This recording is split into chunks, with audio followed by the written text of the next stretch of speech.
while we wait, I want to use this opportunity to thank Tommy for taking time out of a very busy schedule to speak with us for the next 1 hour, and also to Samuel for the platform.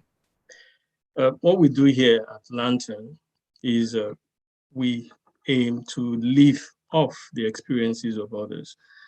We believe that rather than go out and make those mistakes or face those challenges ourselves, we could live off the experiences of those who have gone ahead of us, the skills that picked up on the way, and the best to navigate the challenges that we might encounter.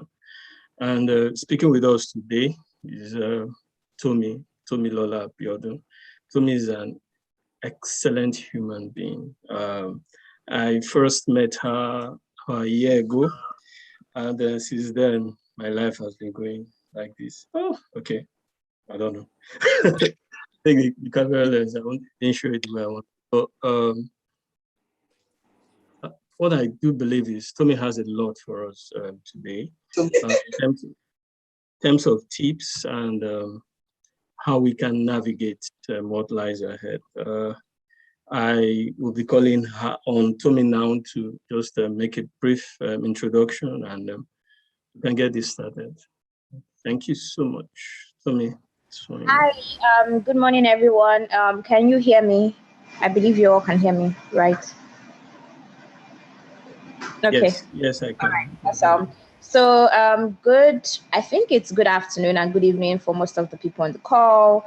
Just like Yusuf has said, my name is Tommy. Sometimes I go by an alternate name called Anu, but that's a story for another day.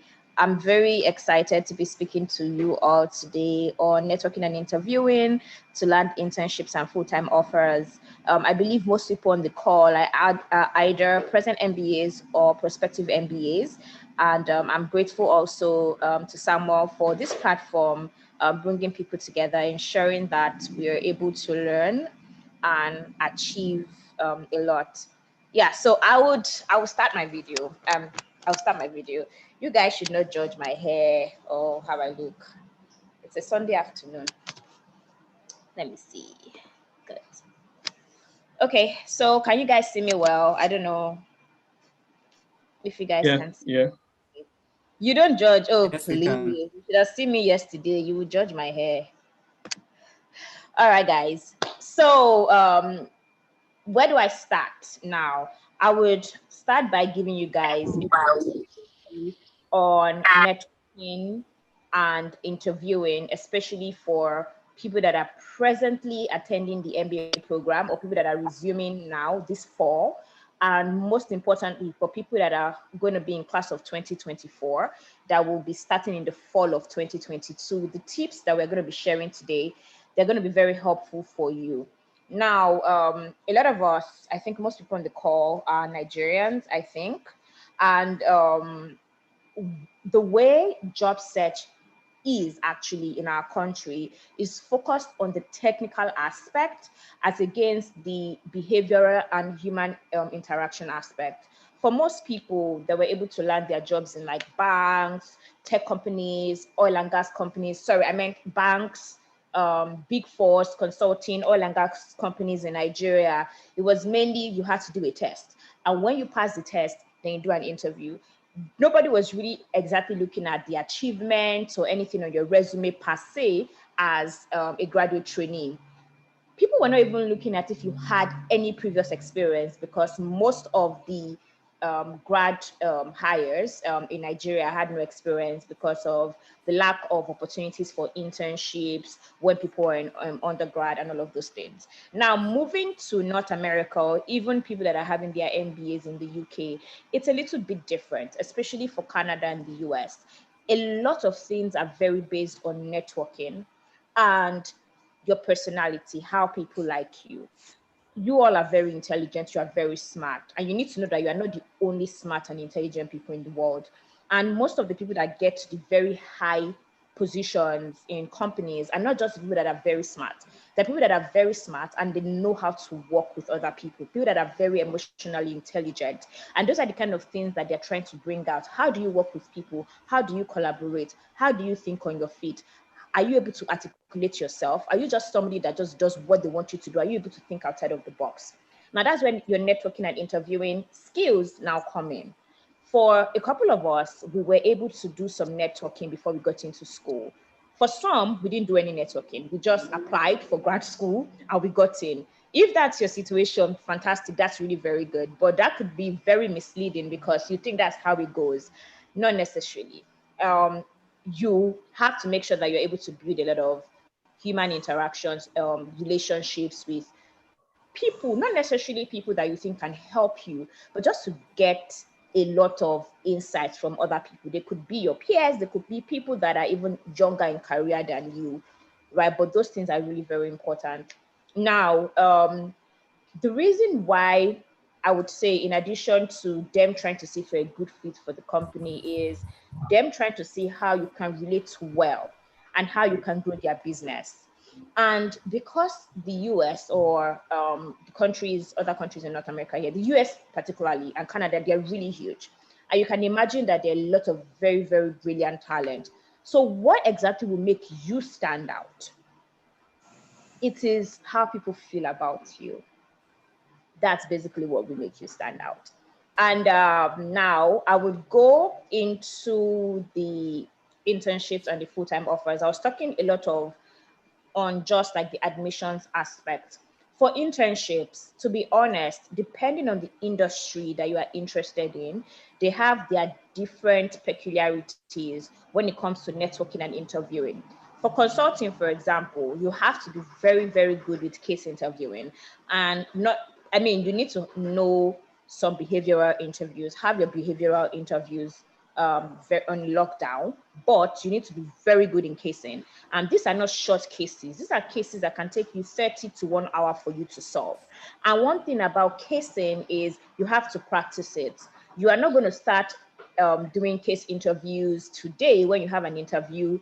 Even in a week, you are actually going to fail. Like you would fail, right? Because it's not just about knowing the frameworks, it's about knowing when and how to apply it. And those things can only be done through practice, right? And for investment banking, yes, they want people that can prove that they can put in the hours, they can put in the time, they are ready to work the grounds of investment banking, and they have basic knowledge of finance. A lot of people believe that if you don't have like a good finance experience or a good finance background before coming to grad school, you might not be able to launch an investment banking career. Actually, that's not true. You're going to find people that are teachers that you've worked, maybe just a music teacher, or the person has worked as a nurse or a pharmacist all their lives, or even a doctor, and the person is able to pivot into investment banking. The good thing about finance is it can be learned. It's very intuitive. You can learn it. And if you want to get a very good finance internship, especially in investment banking, you need to be able to practice a lot of the investment banking type books or type cases. So we have one called, I think, the IB 4000 or 3000 questions. I have a couple of those books, and I'm happy to share them with Samuel and Yusuf after this call to send to the rest of you. But if that's actually what you are interested in, you have to study for it. Then we now have other general interviews like tech companies and biotech companies, fintech companies. A lot of those people focus on behavioral interview. However, there are also some other technical aspects. So if you're interested in finance, but not investment banking, there's finance technical, there's marketing technical, there's operations technical, there's product management technical. All these things, you literally have resources for them.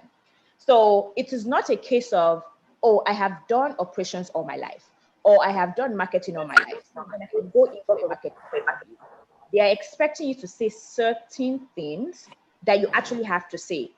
As against what people always say that, oh, don't worry, there's no right answer. There is a right answer for everything that you say. You need to make sure that you are prepared with that right answer. And that's where all of your technical practice, your prep books are going to come into play. Now, most of you are thinking that, well, it's interviewing, it's actually intuitive.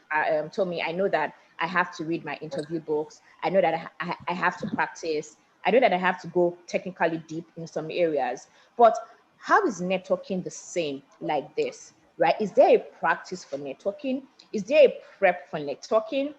Actually, yes, there is. There is a prep for networking. There is practice for networking, and that is yourself. And it's something that you have to make up your mind to do. We are all really very different. So there are some of us that, there are some of us that are very, very outgoing. We're extroverts. We can relate with people. Some of us that are not. Some of us are more on the quiet side. We're very reserved, and we just don't know how to strike that conversation, especially in North America, where a lot of people talk about a lot of things. So people talk a lot about nothing, basically. So people can talk for 30 minutes, but they're talking about nothing. In Nigeria, we're not used to talking for 30 minutes and not talking about anything. We are used to being very straight to the point. This is what we want to say, this is what we want to achieve. But that's not exactly how it works here. So you need to practice talking for long without really talking about anything serious, right? But doesn't mean you should go around blabbing all day, but you need to know how to keep a conversation, right? So if you want to talk about 2 lines, how can you make these 2 lines a 30 minutes conversation? And it's not just something that you just wake up and wing it. And I know a lot of people might disagree, but Nigerians, one thing that we are good at is we love to wing. Like Africans in general, we love to go into places unprepared and like, I can do it now. It's not just to go and talk. If that is your mindset of getting an internship or a full-time job, you are going to fail, like literally fail. So you cannot go winging anything. For every interaction that you have, you need to be prepared. For every conversation you have with anybody, you need to be prepared. If you do not prepare, you are going to fail. It is that simple. So if you're planning to have like a networking conversation with maybe a Google recruiter, you can't just go there and feel like, well, I'm just going to talk to this recruiter at Google and tell the recruiter about my interests. You actually have to practice. And as weird as this might look, you need to write down your talk track. A talk track is you writing down, this is how I expect my conversation to be like. From things like, hi, good morning. My name is Tommy. Hi, my name is Emma. And try to mimic how the conversation would be and the kind of things that you would say and the kind of responses to expect. Then you practice your talk track. You are not cramming it. You are practicing it till it becomes a part of you, where you can identify very important areas that you want to hone on and other areas that you like to ask about. Because if you don't practice it, there are a lot of things that you want to say that you won't be able to say it, that you won't be able to say rather. So you need to make sure that you have a talk track. And your talk track should not just be, hi, for example, my name is Tenny. I presently work at, I don't know, Flour Mills, Nigeria. I'm interested in working for Google, and I'm happy to be here today. Do you guys have any available opportunities? You don't want to do that because your recruiter is a human being like you. Your recruiter is a human being like you. And imagine if they're networking with thousands of students, how do they pick you? How do you stand out? It's because you can only stand out if you strike something really personal. So you need to make sure that for every company or for every person that you're trying to network with, there's something that connects you to that person. There's something that connects you to that company. There's something that you can talk about. And it's not just about you. I'm this, I'm that. I was best in my class. I had 750 in GMAT. Congratulations, that's your business. But how does that affect that person? So those are the things that you have to look. Those are the things that you have to consider. And then I know that I said, right, have a talk track. I would say practicing your talk track every day is what will get you there. So practicing in front of the mirror, practicing with your friends, practicing with your family, and practicing with people that are not necessarily people that you network with. In Nigeria, even if we think a lot of us don't mind our business, I would say we mind our business a lot. So you get into an elevator, we are frowning our faces. We are not trying to talk to somebody. but you're thinking, oh, in a week or two, I'm going to be interviewing or I'm going to be networking with this recruiter. Start with the people in your elevator, say hello to them, have small talk with them, say, oh my goodness, your hair is so beautiful today. Oh, the weather is so nice today. Start saying things like that, right? So those are things that will make you very comfortable with talking to people that you don't know, and try to smile, try to say hello. One thing that I've learned a lot with the Americans is they're not trying to be your best friends, but everybody is very nice. Hi, hello, wave to people on the street. While this sounds very strange, it helps you build your confidence. And by the time you get to where you're supposed to be actually having these conversations, talking to these people that can change things for you, you would have practiced it well enough to do really very well. So I would pause now because I know a few people raised their hands. I think it was just one person. So I don't know, Yusuf, do you want to organize that? I think it was Emma that raised her hands. Was that a mistake? Does anybody have any questions? Or should I Yeah, go up?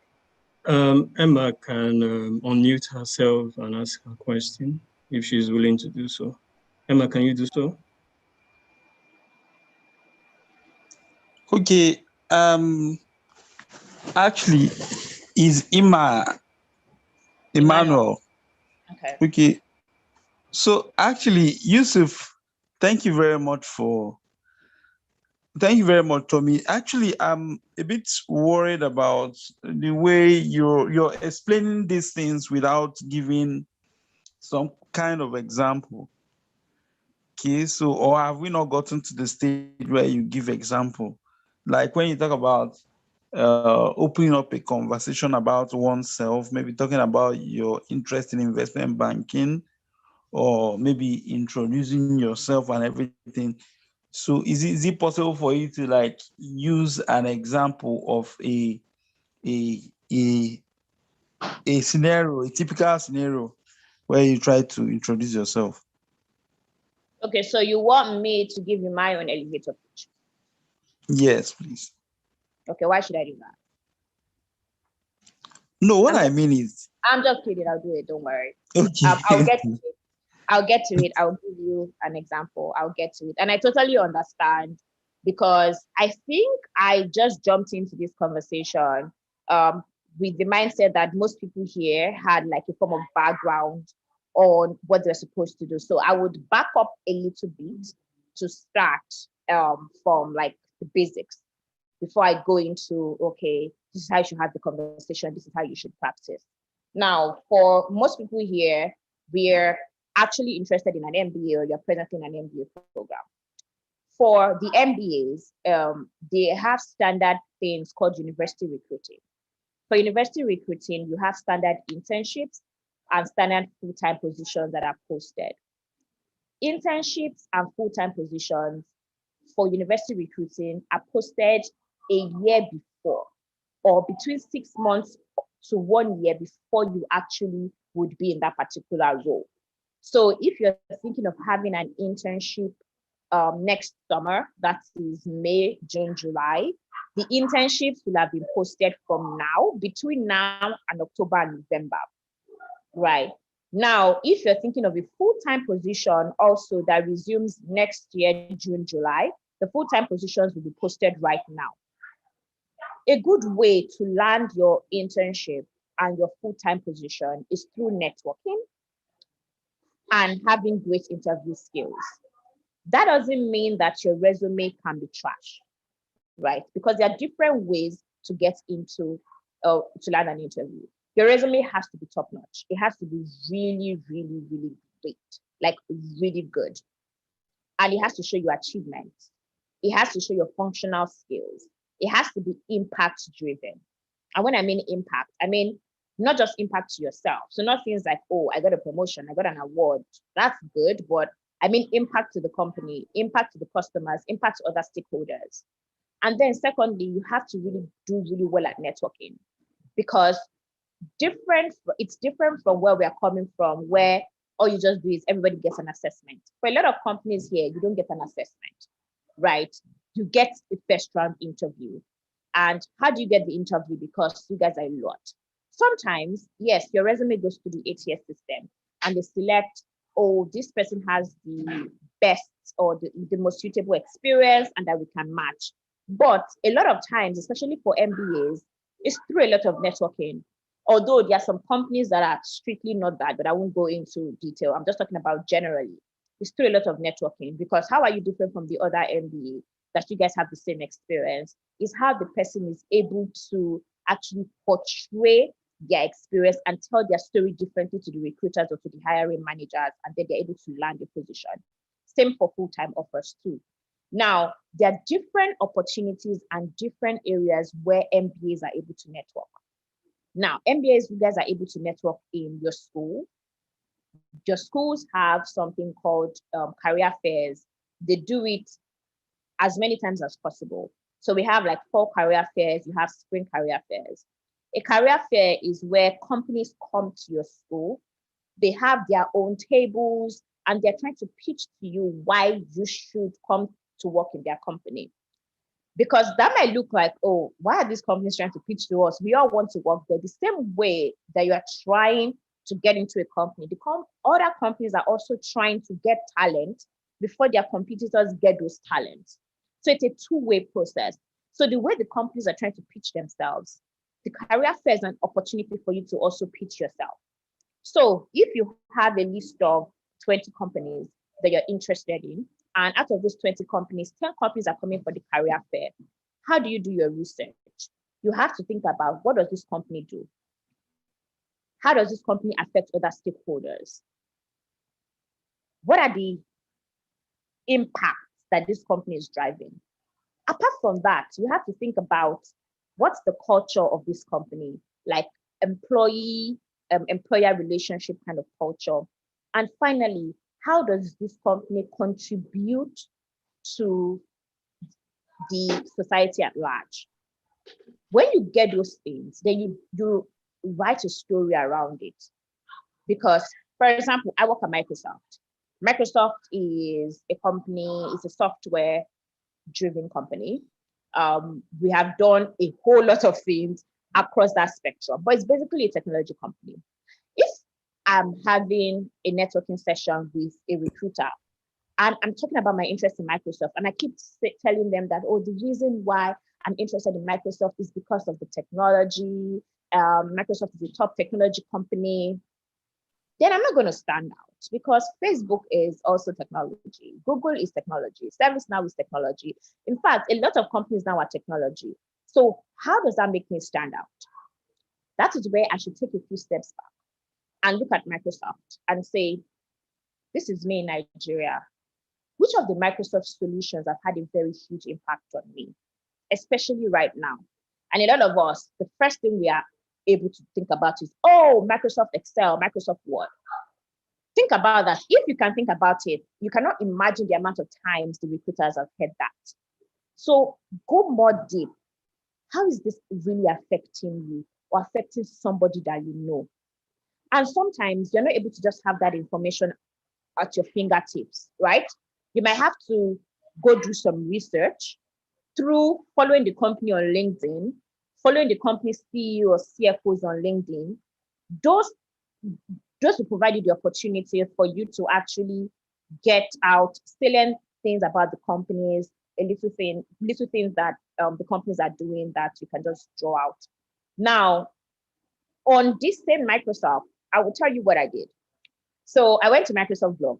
On Microsoft blog, I found a few things about how Microsoft leveraged AI to actually help solve clean water problem in a particular, I think it's a sub-Saharan country. And then I followed Satya, who's the CEO on LinkedIn, and I got to know about a lot of solutions that a lot of us don't even know about today, like Seeing AI, about a particular solution that they created for people living with ALS. And there is something called, there's another solution actually for children living with dyslexia. All of all these things, I took it and said, of all these things, which really connects to me, which makes me very excited, which connects to the kind of things that I'm interested in. And I was able to come up with a story. I leveraged the solution on dyslexia. And I was able to talk about it from a Nigerian perspective because a lot of people in Nigeria, a child that is very slow to talk, having challenges with words, letters, a lot of times we are quick to say this child is very dull. Meanwhile, Microsoft literally has this thing. It's called I think it's called Learning Tools. I cannot remember, but it's embedded in Microsoft Office, and it helps children living with dyslexia, helps them to read. That's already embedded in M365. Like that is just mind blowing. And if a lot of people in my country actually knew this thing existed, then a lot of kids that have been pushed that this watching and so those are the kind of things that I would say in the conversation, and the recruiter will be like, "Oh my goodness, thank you for telling me about your story." For some people, their siblings actually are living with dyslexia, right? So you can talk about that, and then say how when you found this thing, it made you really very excited, and you did some more research, and you did some more research. It could be about your passion for the healthcare sector. I'm very passionate about healthcare, although I'm not doing anything that relates to healthcare, but I love healthcare. I love series and TV shows that have to do with medicine. And then the HoloLens 2 is being leveraged by doctors and medical students at the University of Cincinnati on, I think it's going to reduce the amount of time they actually are going to do a surgery or something like that. It's really, really very huge. Although the HoloLens can be used for different things, but that really blew my mind. And I spoke to them about how I used to watch a lot of Grey's Anatomy, and I was heartbroken to know that a lot of the technology in Grey's Anatomy actually not real, because I've spoken to doctors and they're like, "Oh, well, we don't have all those kind of things." But seeing what Microsoft is doing, it means that all those things that actually we can see as fiction in Grey's Anatomy, Microsoft is actually slowly bringing it to life. That's how to have that kind of conversation. So I'm not even talking about Azure, I'm talking about Excel, because it's difficult for me there's some people that can really talk about Azure and Excel and how it has impacted their lives, right? But it's difficult for me to bring out a story. So I picked what I could bring out a story for. If you're talking to a recruiter in a healthcare company, why that particular company? And it's not just because, healthcare is changing the world. Yes, healthcare technology is changing the world, but how does it affect you? So you have to pick something that affects you. So to Emmanuel's question, that's kind of like an example of how you go through with the networking, how you extract, how does this affect me? How does this affect other stakeholders? And then you can also talk about the culture of the company, right?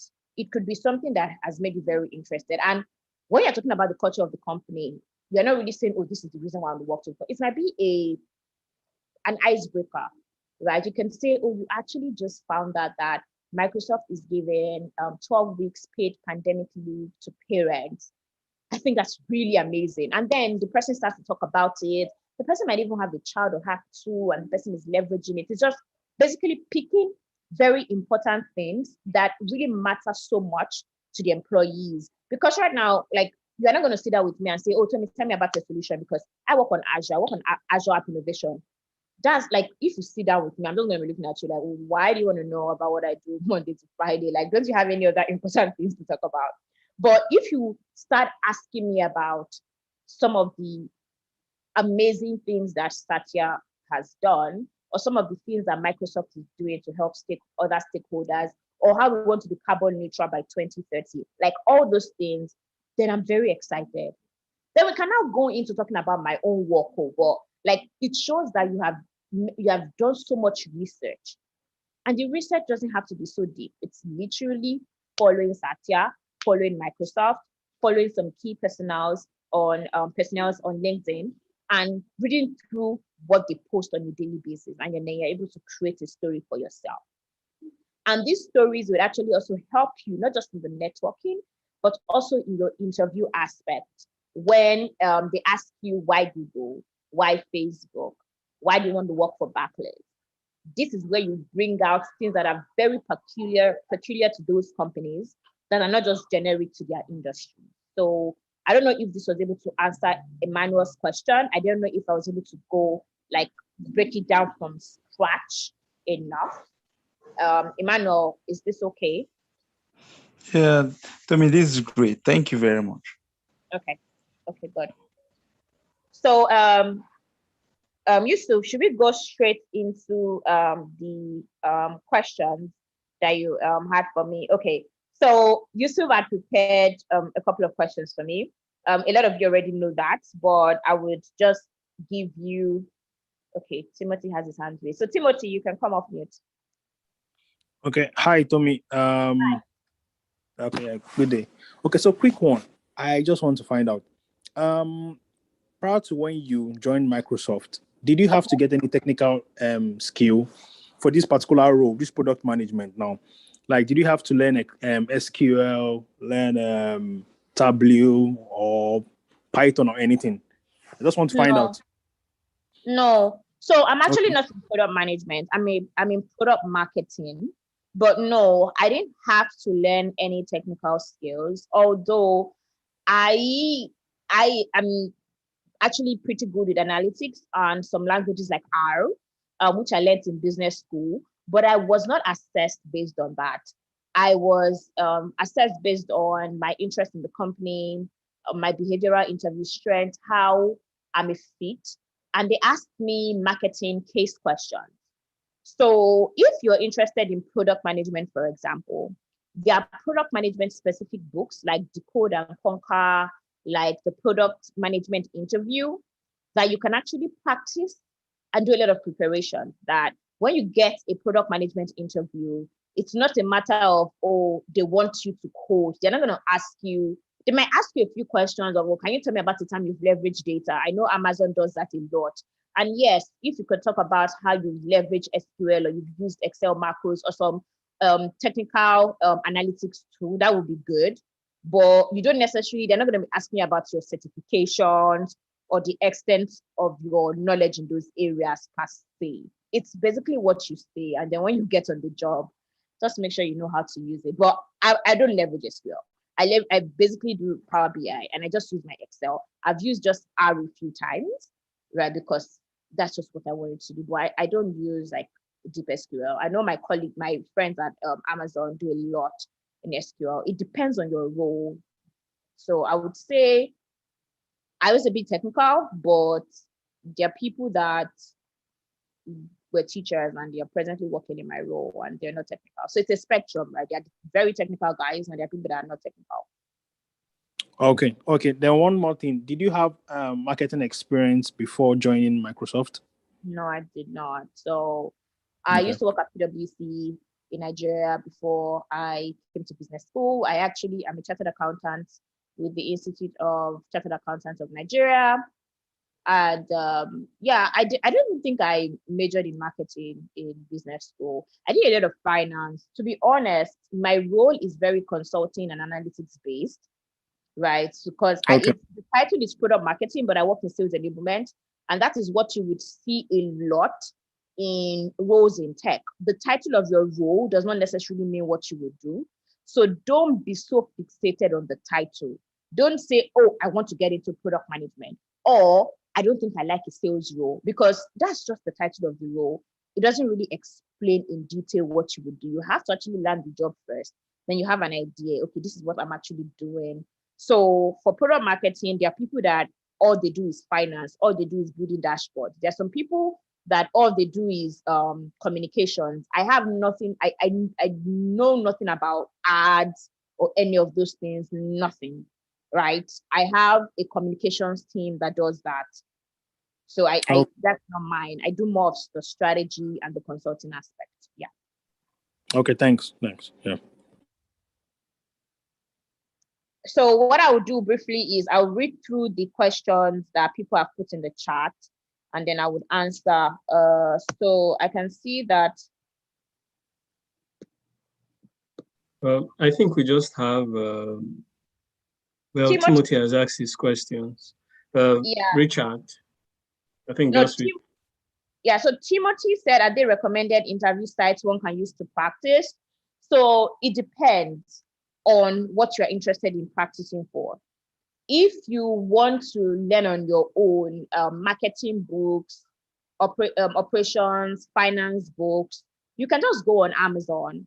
and look for marketing interviews. So one person that I know he's really good, his name is Louise Celine, LEWISCLIN.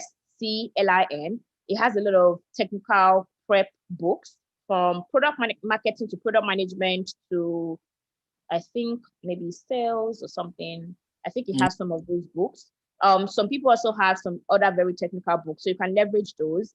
If you want somebody to help you with behavioral interview prep, you can reach out to me. I have a coaching company that does that after the call. Then we have another question. As a prospective MBA candidate, how well do you think I can make use of the alumni pool in prospective workplaces of interest? Of course, your alumni pool is very, very, very key and very important, because when you're networking, most of the people that would be interested in talking to you will be alums first, especially if you're interested in like investment banking.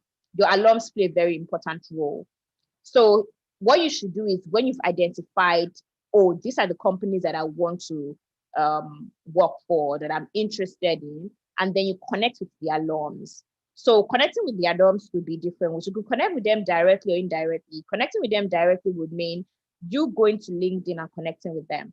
Now, I don't mean you click on connect, because if anybody did that to me, I don't know you, I'm not going to accept you.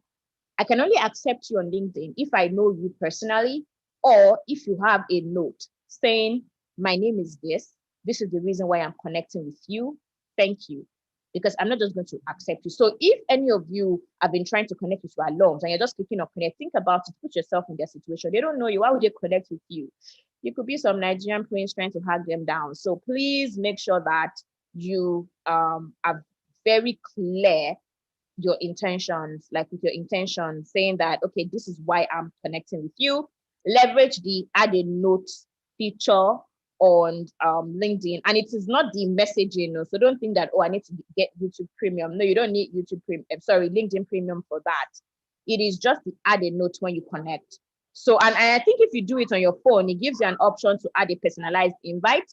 If you do that, please add a personalized invite. Tell them that this is you are a present student of this particular school, you're a prospective student of this particular school, you would like to learn about the experience of this particular company. Could they please provide you, or if they don't mind, we would like to have 15 to 20 minutes of their time to talk about their interest and talk about their experience so far. That's all. Then Richard has asked, is it Richard? Can I type his name here? Okay. So I would, I'll write a message. His name is Louise Celine. Okay, so somebody else had their hand raised. I don't know who the person was. That's Muideen, and it's question we just read. Can you type it? No, I had another question that says that. Oh, actually. okay. Go ahead. Yeah, thanks. So, wanted to ask a question regarding using LinkedIn to connect. Now, this is coming from a personal experience, right? Because at times you ask yourself, how do I even know the best person to shoot at, or the best person to, send a message to? And this is what I mean. So, for instance, say you want to network with a recruiter in Google, and perhaps you've not had the opportunity to, attend some career sessions and likes. There are a lot of tech recruiters in Google. So let's say you even want to focus on, say, London, and you search for tech recruiters in Google, you still find a lot of them. Now, you then find a case whereby you do a personalized message to many of them. Some might not respond. Some would not even accept or connect, right?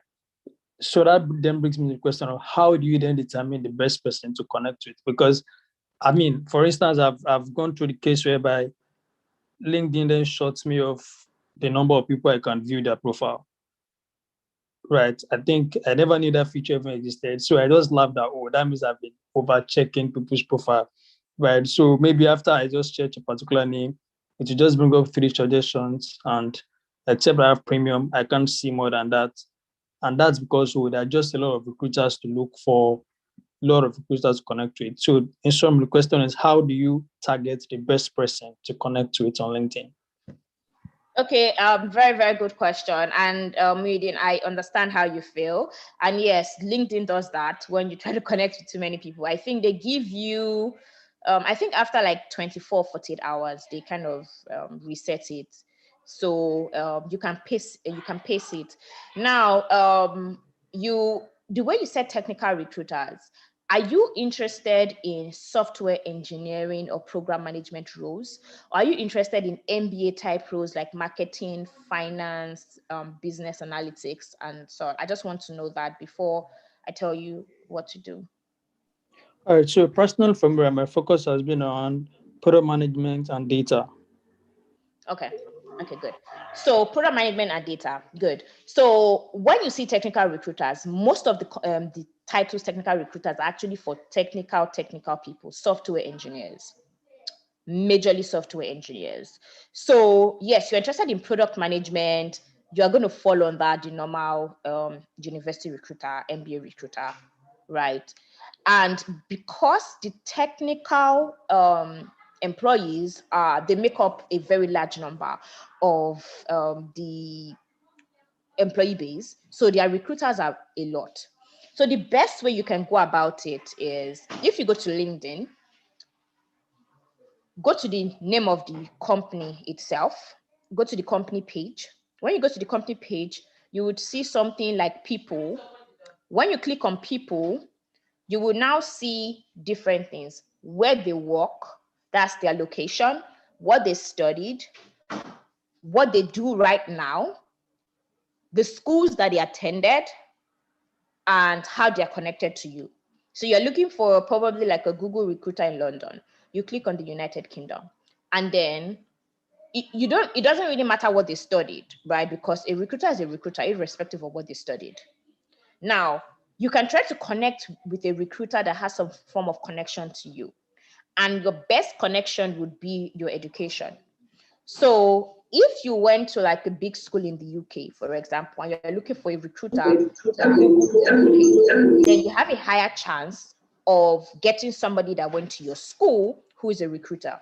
But if you went to like Polytechnic in Owo, I mean, I'm not saying that you won't find a recruiter that went to Polytechnic in Owo that's working in Google. You could, but it's just going to be harder, right? So if you have like some international school name, you can just type the name of the school in, there's a search box. It brings out the people that are presently working in that company that have that school name or that went to that school. Then you can now search for recruiter or talent acquisition, or it's majorly recruiter or talent acquisition, because human resources is not necessarily is not necessarily just for recruiters and talent acquisition, because there is human resource analytics. There are different things that human resources do. So basically talent acquisition or recruiters.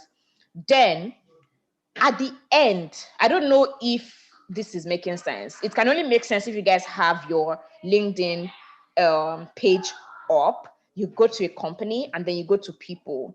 There are different sections that have what do you do, and then you can click next, next, next. At the end, you have how you are connected. Then you have first, second, third. First means that you are directly connected to the person. Second means you are connected to the person connected to the person. Third means that you are 2 connections away from the person. Now, if you have like 300 recruiters and you're trying to scale down, go and check who are the second connections. Those are you connected to somebody connected to them. It would move it from like 300 to like maybe like 30 or like 40, depending. There you can start from there, because you have somebody that connects to them. When you're now writing your connection request, you can say, oh, hi, how are you doing? I see you're connected to Tomi Abiodun, because that is your connection, who is also a connection of mine, right? I would like to learn about the Google data analytics or Google product management roles are available presently now in the UK. So that's the way to actually narrow it down. You have to pick something that connects you, or or that could potentially connect you with the person. That way it narrows it down. For different companies, they're different. There are some companies that are really small that you're going to see only just 20 recruiters anyways. So you're not going to see, like, you're not trying to go through 1,000. But if it's technical recruiter you have been searching for, I see why you have been having a lot of challenges. So you could just go with recruiter, talent acquisition, or university recruiter if you are presently a student, either in the MBA program or other business school programs. All right, thanks. Thanks so much. I mean, I just use the tech recruiter as an example though, but I get the point and I totally could relate because I was actually on my LinkedIn when I asked the question. So I Okay. know where you were directing towards. Thanks so Okay. much. But now the next thing is then when you then send a message and you see no reply, how do you don't want to come off as being as mean you are bugging the person or hello, just let me be. Okay. How best do you then derive value out? I mean, at some point you might just have to let go, but what other strategies could you adopt to make sure that okay, you get this person to respond or you find what you're looking for? Okay. Very, very good. Very good. This is something a lot of us struggle with. Now, I want to tell you 3 things that can happen when you send somebody a request on LinkedIn. 1, the person might not answer you, which is most of the time. The person will answer you. You don't have control over that. Second, the person can answer you and send you a message, right? So if you say, oh, hi, Tommy, my name is Meridian. I would like to learn about whatever. Tommy can say, oh, hi, Meridian, nice to meet you. That's the second scenario. There's a third scenario. Tommy will just accept you. I won't say, hi, Meridian. Now, I used to think the third scenario was, please hold on. Never mind. Sorry about the noise. I used to think that the third scenario was really very weird because I feel like when you accept me, why are you not saying something? You've accepted me and you're not saying something. But then I started looking at it this way. When I accept people on my phone, so people that send a message, like they add their notes and send me a message. When I accept them and I click on accept, it doesn't take me to their message. I've just accepted them and that's it. So remember, a lot of people are on their phone. And if I'm not supposed to go back and respond to you, that's a lot of effort on my end to go and respond to you. So it has to be the day that I'm checking my messages that I will now respond to you. So that's why when some people just click accept, their mind doesn't go back to, I'll click, so I have 10 requests. I'll click accept, I'll accept Yusuf, then I'll go to his message, then I'll come back, accept Muhyiddin and go to his message. That's very, very stressful. I mean, I do that, but not everybody is going to be doing that, right? So you need to know that first, right? Then, if you are able to know that, if somebody accepts you and doesn't say anything, give the person a day and then say, oh, thank you for the opportunity to connect with you. It's an honor. How are you doing? Something that's short. A lot of people don't respond to how are you doing because think about it. We are not friends, right? I don't know you from anywhere. Why are you asking me how I'm doing? Like everybody has different things that they're going through. So the best way to approach it is you have to be very straight to the point. So, hi, Tommy. Thank you for accepting to connect with me. It's an honor. Just like I said in my initial message, I would love an opportunity to get 15 to 20 minutes of your time to talk about your experience at Microsoft and how you were able to pivot from your career at PwC to Microsoft. Please let me know how you like to connect, and I'm happy to schedule the call. That way, you have told the person what the person wants. I want to schedule a call with you. I am happy to walk through any means that you want. This is what I want to learn from you. It is different from you saying, oh, hi, hello, hi. Why are you saying hi, hi, hi? Like they're not your brother now, they're not your cousin. So stop saying hi, hi, hi. Go straight to the point, right? So the hi, the hello, the thank you, everything, put it in one message. Because not everybody has time for back and forth. Think about it. They have their own lives. They have their own things that they are doing. That way, you stand a very higher chance of the people responding to you because they know that they don't have to be chatting with you. Hello, hi, hello. They just say, okay, Muhyiddin wants to talk to me. This is my phone number or this is my email address. This is the day that I'm available. That's it. Let's schedule the call. And then there's some people that even if you do that, they don't respond. So as a rule of thumb, I say do the reminders 3 times, right? So if you've already done the first one that you explain everything to them, I'd like an opportunity to talk to you, then you send another email. Oh, hi, Tommy, gentle reminder on the message that I sent to you last week. I didn't really get any response. Are you open to us having a 15 to 20 minutes call? Then if they don't respond, the next week you say, oh, gentle reminder on the last message. I know you're really very busy. I will appreciate an opportunity to actually get to talk to you. Please let me know which time works or what time works for you and the means that is best for you. And that's all. If you do it 3 times and they don't respond, let it go. Let it go, because the person that will respond to you will respond to you. You don't have control over that. And that's why when I tell people, when you're trying to network, for example, you're trying to network with your alum, don't pick only one alum to network with. See, 50% of the people will not accept your call. Then 50% of those people, when they they won't accept your invite. 50% of those 50%, when they eventually accept, they won't respond to you. So if you're thinking of talking to 2 people, then reach out to 10, right? Because have the mindset that, okay, only 20% of the people are going to respond to me out of this 100, like this 100%, the 100 sample size. So pick 10, let 2 people respond to you. If you're just reaching out to one, you won't really gain traction. So reach out to as many people as possible, and you are not bugging them. To be honest, people forget things. The way, like a lot of people here that I think I have some relationships with on this call, my WhatsApp is very, very like, I don't used to respond. I literally have an out of office message or something on my status that says that it takes me 7 days to respond, because I just will not respond because I am just too overwhelmed. Right. So, but if you send me an email, I'm happy to respond easily. Same thing with my LinkedIn, because it is also me using my phone all the time and I don't want to be doing that. So sometimes people check their phones once a week, they check their phones once in 3 days. So you need to make sure that everything that you're going to send to them, all the information they need is in there, so that when they check it, they respond to you immediately, right? And as you're trying to reach out to recruiters, some other people that you should reach out to should be people that are in the positions that you desire to be in. So you're interested in product management, look at it from an aspect of, you're not trying to connect with people that, okay, I only want somebody that can get you an interview. No, you are networking. You want to get to know the person. So if you're interested in product marketing, for example, if you reach out to me, I'll talk to you about my product marketing experience. I'll talk to you about what I do, right? It's from talking to me that you might now eventually get to know that, oh, so the titles are not exactly what you do, right? So I don't have to be so focused on titles. And that way, if I know a recruiter, I can say, oh, maybe I can introduce you to a recruiter, right?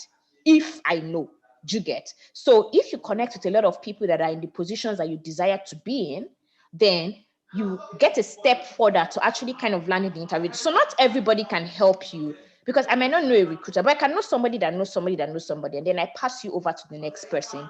And then from all of the conversations that you have with me, you can easily say at your interview that, oh, I spoke to Tommy Abiodun. She's a product marketing manager on this particular team. And these are the things that Tommy Abiodun actually highlighted to me. Do you get? So that way they see you that, oh, okay, he has actually done a lot of research. He has spoken to a lot of people at Microsoft. He actually gets it. He knows what we are about, and he has made a very good effort in trying to understand our culture and understand things that we do. So I hope I did not talk too much. Franklin, I can see that you have a question. Yes, thank you, Tommy. So my question is basically on the application proper. So you see some job roles and they tell you that a cover letter is optional. And you're trying to like stand out and you don't want to fall into like the regular pool of everyone else. When should you consider sending a cover letter in addition to your resume? And the second part of the question is on the cover letter. So I've heard a couple of people say that you shouldn't address it to their hiring manager or something like that. How do you figure out the particular person to address the letter to? So sometimes I could be sending let me say I'm sending a cover letter to Google, for example, and I know that role is domiciled in, let's say, Googleplex in California. and then I check the recruiters on Google and I see like there are 5 of them in the same office. Like how do you have like any tips to like spot like the person who should be getting that letter, or should he,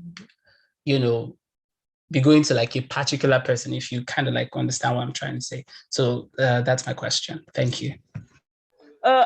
Great to know that, Franklin. So when it comes to like the cover letters, except the company says that address the cover letter to somebody, address the cover letter to the human resource manager at the head office of the company. Because look at it this way, you are submitting a cover letter together with your resume, right? And the person that's going to evaluate your resume is the person that's also going to evaluate the cover letter. So it can be whoever, right? They're not physically going to take it to an office. It's going to be downloaded somewhere on somebody's computer. So you can't know who. So even if you have like 10 Google recruiters at a particular area, yes, they might be recruiting for a particular team, but they might not even be the persons that are shortlisting you for interview. So make the addressee as generic as possible. So human resource manager, Google, Mountain View, California. So that's just it. You don't have to bother yourself about the person's name, right? It's a different case if you are now trying to, so maybe a director somewhere, and then you're trying to introduce yourself, because cover letters can come in different shapes, right? It doesn't have to be like only the official one that you send across when you're submitting your application. It might be, you have this director, and then you want to talk to this director, you want to email this person, you want to like blind, or maybe cold email this person rather, sorry. So you want to cold email this person to just request for like an interview. Then you can, because if you have the person's email address, then you can address it to that person. But if it is the normal, you're submitting it online, human resource manager, the company's name and the location of the head office will be fine. Thank you. So I can see that Selassie said, considering you did a full pivot from career and audit and accounting to product marketing, how did your previous work experience play a role in landing a job at Microsoft? My previous work experience played a very, very amazing role. And PwC is globally recognized, it's a global brand. And just hearing that you're from PwC, a lot of people just want to talk to you. And that's the fact. I'm not even going to lie. That's the truth. So PwC set me up for success. When I eventually got the role, I got to know that I got the role because of my consulting and my finance experience, because I do a lot of consulting for the sales field here. So a lot of the experience that I had gotten from working in audit, doing business process reviews, understanding some business processes and coming up with ideas to actually improve those business processes, identifying risk and coming up with like controls.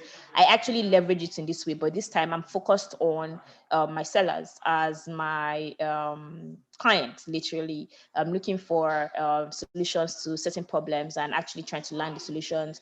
So I would say that don't feel like any experience that you have is negligible. No, all of your experiences are good and they are great. It's how you're able to translate that experience. So what are the skills that you have gained from whatever you're doing, whatever company you're working for? You can easily translate it in your present role, because skills are the things that they can't take away from you. Like your presentation skills, you need it everywhere. You've been very confident, you need it everywhere, right? And I would say I developed a lot of my confidence. And I think I've been very confident and aggressive anyways. But I would say that I was comfortable being really, really very confident at PwC. It was something that I was not afraid. Like it was not an environment where I would be afraid of, my boss, I have to greet my boss in the morning. I didn't have to do all of those things. So I easily blended in coming into Microsoft. So I would say it had a very good impact on me landing my role.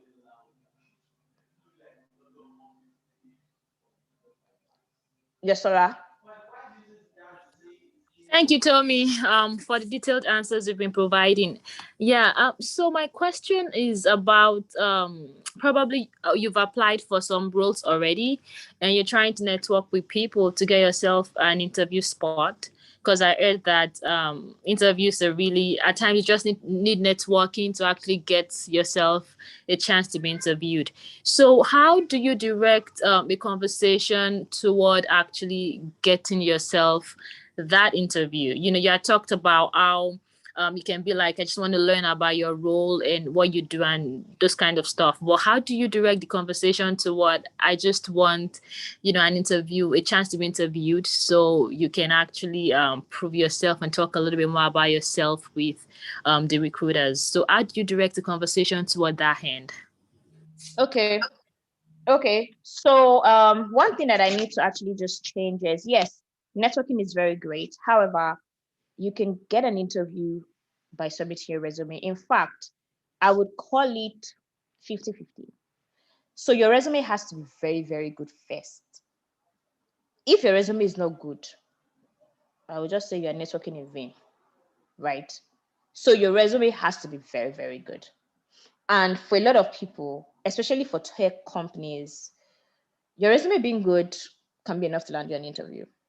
But you also have to supplement networking, because your resume is your voice where networking doesn't get to, and networking is your voice where your resume doesn't get to, basically. So you are using both to supplement each other.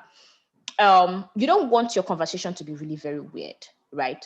You don't want it to be like, oh, you're trying to talk to the person and all you're trying to do is, oh, how do I land an interview? So if it is the recruiter that you're talking to, a recruiter's job is trying to get talent, just the way you are trying to get the job. So for a recruiter, you can easily ask questions about, okay, what are the available roles? I already applied. What are the chances of me getting an interview? What do I do? Stuff like that, because that's the recruiter's job. If you're talking to me, for example, and you're like, oh, Tommy, I want to land an interview. I don't know how you're going to land an interview. Like, I don't work in human resources. I cannot get you an interview. So if you are talking to somebody that is in the role that you desire to be in, don't go around with, oh, how do I learn an interview? Like, you can ask me questions of, oh, personally, what can I increase my chances of learning an interview? And I can say, oh, maybe fixing your resume, maybe networking with more recruiters, networking with more people. But you can't say, Tommy, give me an interview, because I can't give you an interview. And a lot of people find it really very weird when people say, oh, can you help me with an interview? That's just really very weird. So focus your time on asking the person about their experience, asking the person about the culture, and then asking the person how they got in. So for example, if you are able to talk to me and then you find out, oh, how did I get in? I got in through university recruiting. I can tell you about the process, and I can tell you that, oh, maybe I know a few people in human resources. Maybe I can connect you with them. That's kind of how the conversation should evolve. Not you coming to meet Tommy, who is not a recruiter, who you don't know before, and you say, oh, please, how can I land an interview? It's like, oh, Tommy, share your experience. Tommy, how were you able to land your interview? Tommy, what did you do? So you're basically trying to replicate what Tommy has done, right? By getting to know about her own experience, not telling her to do it for you. That's the best way. So, Miriam, how important are referrals? Real value add or overhyped? So it depends on the company, to be honest. If you can get a referral, fine. But if you can't get a referral, don't sweat it. That's my opinion. It's okay to get a referral, but if you cannot, don't sweat it. Your resume and your networking will speak for you. If you have opportunities to attend diversity conferences, please go for it. Very, very important, because that way you get to talk to recruiters. All those people that you're trying to connect with on LinkedIn and other areas, you are able to talk to them, get them on the spot there. Yeah. Okay. Do we have any other questions? Any more questions? Okay, Tommy, thank you so much for your time. Initially, we wanted to go through questions we had, but because of time, I would love you to tell us a lot, not just about Titan R and how it can be of benefit to everyone here, because we know it can. I'm a witness to that fact, so can tell us a little bit more about Titan R and everything. Okay. All right. Thank you. Thank you for that opportunity, Yusuf. While I was introducing myself, I don't even think I introduced myself really very well. I attended Fisher College of Business, Ohio State, for my MBA. I graduated in 2019, and I started the role at Microsoft. So I would say that before I even got to grad school, I have been the person that I'm really very passionate about career acceleration, career growth. I was the person that went for all of the job tests, and I passed like all of the job tests. I went for like all of the interviews. Like, I'm always going. And my friends are like, tell me, why are you going for all of these assessments? I'm like, because there is an opportunity for me to go, I would go. A lot of people used to think, but tell me, you already have a job, Why are you going for that one? Are you not taking other people's slots? First of all, I'm not taking your slot. Like, if you want to go for the interview, go. If you want to go for the assessment, go. I'm not taking anybody's slot. So I've been that kind of person. And then when I got into grad school, I would say that I was able to kind of figure out my admissions aspect really okay, really good, because I had myself and some of my friends were doing it together. My friend and I worked at PwC, and we're always pushing each other. We had all of this knowledge, and we're doing it together. But when I got in, I knew that not everybody had the knowledge that I had. And most importantly, I actually would say that I actually struggled in my first year. Me being the person that I was the career person in Nigeria, always doing this. Everything was like different because I was used to writing tests. I knew those tests. I just knew it. I knew the answer was good. Well, yeah, that was funny, but I just knew how to do it. But then I had to do networking.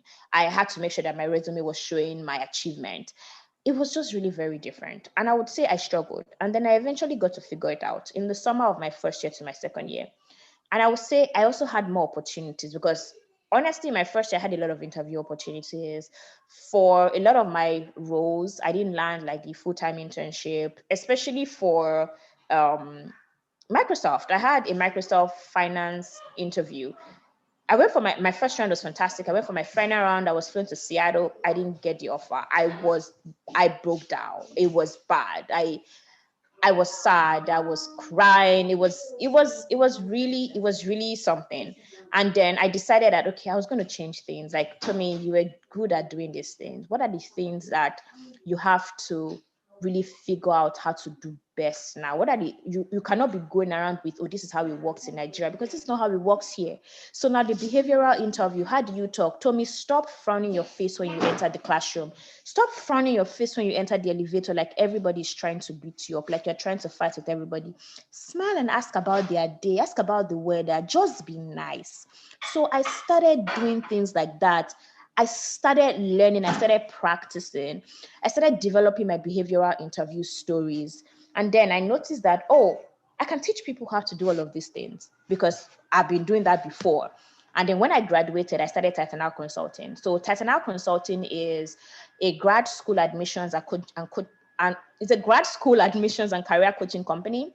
So it focuses on grad school admissions, so MBA, PhD, some master's degree, depending, and the career services aspect. So you've gotten your admission to grad school. How do you land the internship? How do you land your job offer? How do you make sure that your resume follows the Titanal framework? How do you ensure that you're able to network well? How do you develop your elevator pitch and stuff like that? So I created a structure around that where I was able to actually kind of create like offers. And then a few people on this call, they have been my clients or they're my clients. My finance rejection experience. Toby, please don't stress me. So a few people on this call, they have been my clients or they're still my clients. And I would say I've learned a lot from them. And I'm very, very, very passionate and excited about helping people reach their goals. Like, I can literally drive you, except you don't want to be driven. Like, I will be on your case every day. And I think that's what a lot of us need. We need motivation. We need tough love, right? I'm not going to be rubbing your head every day and be saying, oh my goodness, oh, I'm so sorry. I'm sorry, where's my assignment? Have you done it? Oh, I'm sorry that it's rained today, but have you done the work? That's how I am. And if you're going to work with me, you're going to have to be like that because I do not take excuses. I'm a little bit aggressive because I believe that excuses are not going to lead to anything other than more excuses. So you have to be able to fight for what you want. And you have to be able to let go of a lot of, oh, I can't do this. People have not done it. Oh, in my school, they don't get job in Amazon. In my school, they don't get job in Google. That's just BS. There is no school that you would go that you cannot get a good job. It's about you, it's about your experience, how you translate your experience, and how you are able to put in the work, right? And so Toby's experience, can you elaborate on your finance rejection experience? What do you mean? I mean, I went to Seattle, I did the interview, and they did not give me the offer, and they called, sent me a message, and I cried. Toby, what more details do you want? Okay, so to be honest though, for the finance rejection, I kind of knew I wasn't going to get the offer after my final round interview, because there was a question that one of the interviewers asked me. And I remember I was looking outside the window. Why was I looking at the window? You're supposed to be looking at the face of your interviewer. And it is something that I was doing in Nigeria. When I talk to people, I'm always looking away from them because I don't want to look at their faces. And I took that to the interview. In the US here, if you're thinking of landing a job, landing a good job, you need to be able to look at people's faces. Not looking at people's faces, sometimes you can be considered like you're lying, you're not confident, you're trying to hide something. And I think the guy asked me a question about empathy, and I was talking about something that I did when I was 5 years old. I was talking rubbish basically. So I knew that that particular guy was going to say that they shouldn't give me the offer. So I kind of knew, and it was painful. I cried a lot, but I mean, I'm here today, and that experience is what made me start Titanic Consulting, because I don't want you all to be crying like me. If I work with you and you still end up crying, that means you feel like crying. That means you didn't do the assignment that I gave you. So, Shagun, what's up? Why do you have to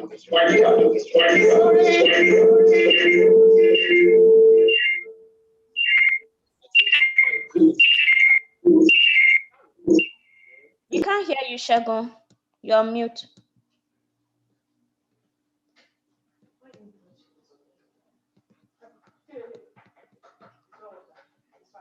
Yeah, can you hear me now? Yes, I can hear you. Good evening. Hi, good evening. I don't have a question for you, just a comment about Titan R. It's been You don't have a like question, a okay? 1 year journey. Yes, a comment. A comment, A okay. review about Titan R. So it's been like 1 year of working with her, and the first thing thus far, I think I can itemize what I've learned from my 3 or 4 words. One is accountability. She had made the journey so accountable for me that I have no option. I have to see my progress. It's well defined. Apart from accountability, she's resourceful. Things she has shared with me, things she has helped me to do. I remember last year we did mock interview prep, and she sent someone to me, and the guy was like, "Yeah, guy, you're good, but your tempo is poor." And from that interview prep, I've taken that to technical interview. I'm a software engineer. I've taken that to technical interviews in the last 2 months, and people were really impressed with me that they kept sending me offers just because I had some sessions with the team. And then thirdly is the process is well documented, so you can see where you are, what points you are per week and per day. And, I think she owed me something by the time I'm done. You put down behind the camera. That's all I have to say. Thank you, Shagun, for the kind words. Thank you. Thank you, everyone. Thank you, Tomi. Please, is there any way we can reach you or Titanari if we're interested? Okay, I'll put my email address in the chat now. And I noticed that a few of you try to reach, I don't know if it is you guys, but I noticed that a few people try to connect with me on LinkedIn, but you didn't add a note. If you did, please, can you just send me your name or tell Samuel or Yusuf what your name is so that I can accept you? Because you didn't add an introduction, and I'm open to accepting, but I just don't know who is who because I got a couple. So you can just tell Samuel or tell Yusuf, and they would send your name across, and then I can accept on LinkedIn. Okay. With this would be the end for today. Thank you, Tomi. As always, according to Franklin, you delivered with the gems, as always. Thank you so much for taking out an hour out of your precious time. Thank you so much to everyone that also attended. Yeah, Tomi actually saves money. I can attest to that also. But thank you again. And everyone who has attended, thank you so much for making our time to be here with us.